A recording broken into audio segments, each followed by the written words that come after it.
Hello and a warm welcome to Pulse of Culture. Today we're going to take a step back in time and revisit the golden age of Polish silent cinema. Early 20th century was a golden age of moving pictures and a time when Polish cinema shimmered with magic. A world of black and white dreams that was anything but dull, filled with scandal, stardom and cabaret lights. Take a look. Although duly black and white, Poland's interwar cinema milieu was in reality a spicy pot of charm, allure, romance and scandals. Take Pola Negri, for instance, the internationally acclaimed Polish actress and queen of US silent cinema, as well as Germany's more vocal productions. Did you know she had a romance with none other than Charlie Chaplin himself? And yet, her heart beat for many, as she herself confirmed, and some say it beat the strongest for Rudolph Valentino, the iconic heartthrob of Hollywood's silent film era. Their romance was brief and passionate, as if hastened by a deadly premonition. Indeed, Valentino died just a year into their relationship. At his funeral, Pola, seized by fits of grief, fainted several times. No? Czego chcesz? Oh, Bodo, Bodo. The 1.3 billion years left for life to continue on this planet would not suffice to paint a whole picture of this bird of paradise. Cabarets, movies, dancing, singing, advertisement. He did it all, and he was widely loved for his effortless charm. He was, of course, known for his various love affairs, especially with Rary and Chevalier, the beauty from Tahiti. She came to Poland to play in some cabaret roles, but she fell in love with Eugeniusz Bodo, and he wrote with a friend a screenplay for the movie called Black Pearl. And Rary, who was a black lady from Tahiti, performed a song called I Want to Be White for You, which is, of course, very controversial, especially in our era. There were also rumors about his homosexual affairs, for example, with a cabaret artist, Karol Hanusz. I think he was probably bisexual, but I don't think he was homosexual because his love with Rary was really passionate and really big. A bonus tip. If you happen to wind up in Warsaw, go down Vauxhall Street to number 17. It was in this very townhouse that Café Bodo, reportedly owned by the trickster superstar himself, was located. Now this one is to the lovers of blondes. Warning to all the ladies out there, lock up your husbands, because this woman is a connoisseur of forbidden fruit. Ina Benita was an actress. She was called the queen of sex appeal. She had some very interesting photo shoots when she was almost naked. I think she was very similar to Marilyn. They both had many romances. She broke some marriages because she tended to get in relationship with married men. She loved, I think, the adventure, and actually her third husband and her fourth husband were both married when they met her. Researchers argue that all of Ina Benita's trophies, marriages, were as happy as they were fatal. It so happened that one of her husbands vanished without a trace and two others died. Disclaimer, she may be a man-eater, but definitely not a mantis. Alexei. Now, what's the main takeaway? Love conquers all. Somewhat. However, all things must pass. With the outbreak of the Second World War, this vibrant culture came to a sudden, violent halt. The studios went dark, many filmmakers, actors and creatives were forced into exile, resistance, or worse, lost to history in the devastation that followed. The sound of roaring guns, the howl of German warplanes, and the screech of falling bombs. A soundtrack of destruction played out as the Age of Iron triumphed over the golden age of Polish cinema. What foreshadowed these horrid times was the return of Poland's world-famous actress Pola Negri to German movie sets in mid-1930s. There she effectively collaborated with the Nazi regime under the watchful eye of Joseph Goebbels, Germany's chief propagandist. It was this propaganda machine that pushed the Third Reich to invade Poland on September 1st, 1939, a move followed by the Soviet Union's onslaught from the east 17 days later. Nie zostanę wiecznym kawalerem. Eugeniusz Bodo, the wonder child of the Polish movie scene, tried to continue his craft in Białystok and Lwów, but was ultimately imprisoned in a Soviet gulag.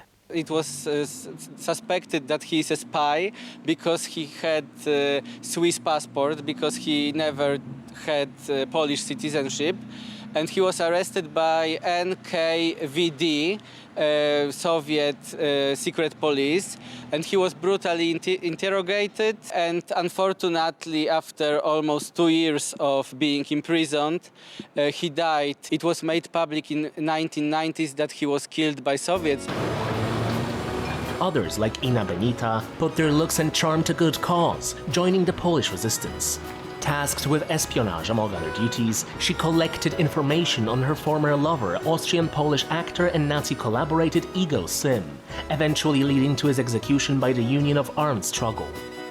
Benita was arrested for her espionage activities and gave birth in Warsaw's infamous Nazi-run Pawiak prison. Masz tu swoje pieniądze. Then came the Warsaw Uprising.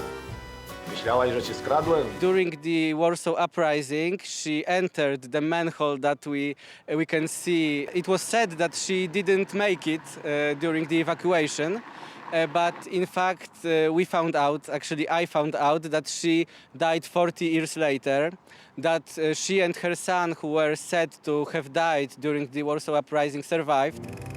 Others died fighting. Director Mieczysław Krawicz led a group of camera operators to film the Warsaw Uprising. He died in the fight on September 17, 1944, ensuring future generations would remember the highest sacrifice of the people of Warsaw.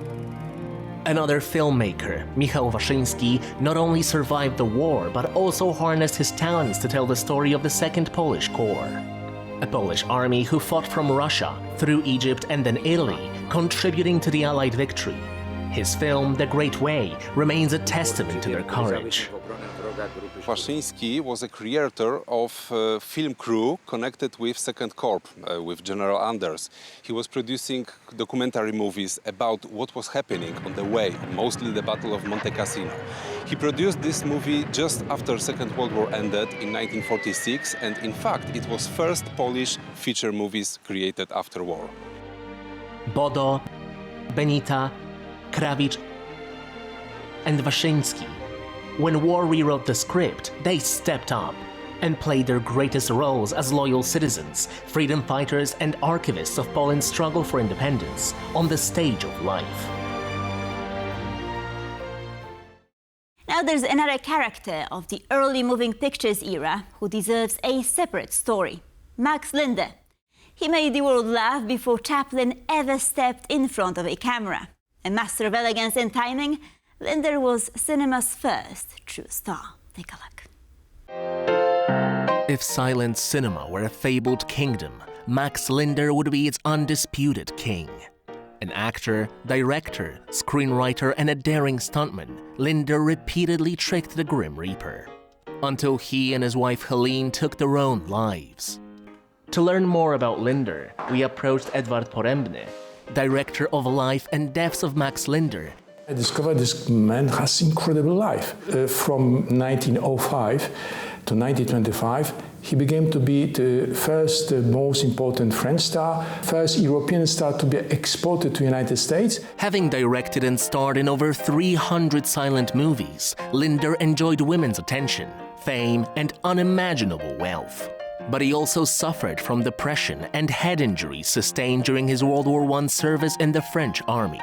In 1923, he met Helene Ninette Peters, a 17-year-old girl from a rural family. They got married shortly after. When everybody thought that he will be settled for the rest of their life, on the 1st of November 1925, he committed suicide. His wife died alongside him. To this day, speculations have ranged from a suicide pact to Linder coercing her to kill herself with him. But Edward Porębny doubts any malice on Max Linder's part. Linder had enemies, both in life and death, even within his family. His jealous brother, older one, 4 years older, He inherited all films of Max Linder, over 300 films. But 4 years later, he destroyed them. Edvard traveled around the world searching for what little evidence remained of Linder's legacy. Would you believe that his traces can also be found in Warsaw? When Max Linder was returning from a tour in Russia in 1914, Alexander Hertz, owner of the Sphinx studio, persuaded him to stay in Warsaw for several days, during which Linder was to make a guest appearance at the Philharmonic. Hertz covered all of Linder's expenses at a huge cost. But his rival, Mordka Tovbin, concocted a plan to steal Hertz's glory, and money too. He kidnapped Linder without the superstar even realizing it. Nearly 100 years after his death, Max Linder continues puzzling and fascinating people even to this day. An enigma in life, an enigma in death.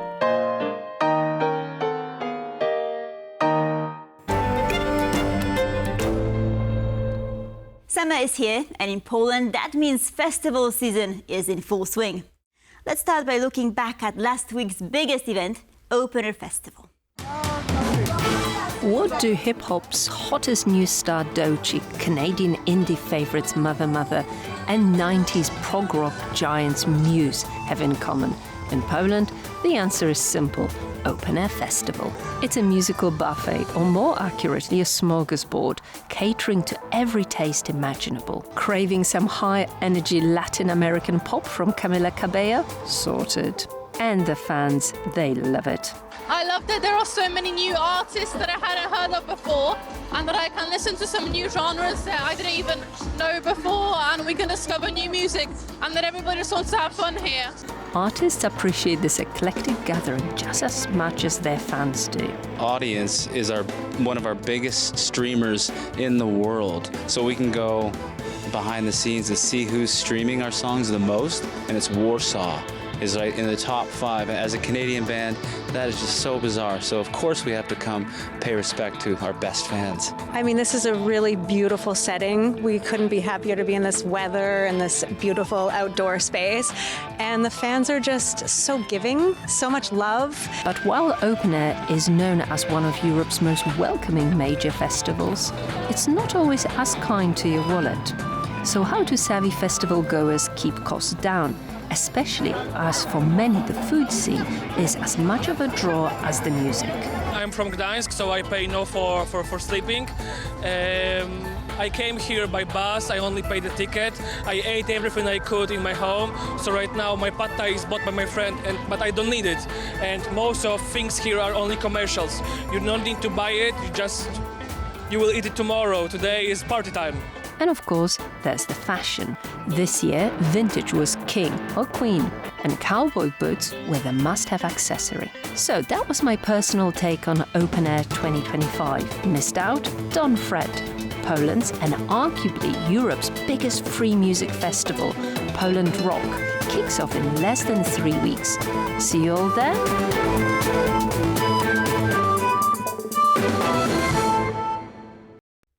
If you missed Open Air, don't worry. There are still plenty of festivals to enjoy. One of them is Męskie Granie, which roughly translates to men's jamming. It's a buzzing annual concert series in Poland that showcases a mix of established artists and emerging musical talent. The concerts kicked off this Friday and will take place all over Poland until the end of August.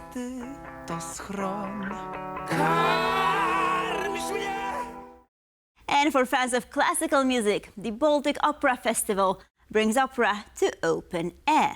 The event has revived opera at the Forest Stage in Sopot, where it was regularly performed in the early 20th century. One of the world's most renowned bass baritones, Tomasz Konieczny, has returned the historic setting to the operatic spotlight. It runs until the 16th of July. And of this we conclude Pulse of Culture. Thank you for watching, and please stay tuned for more.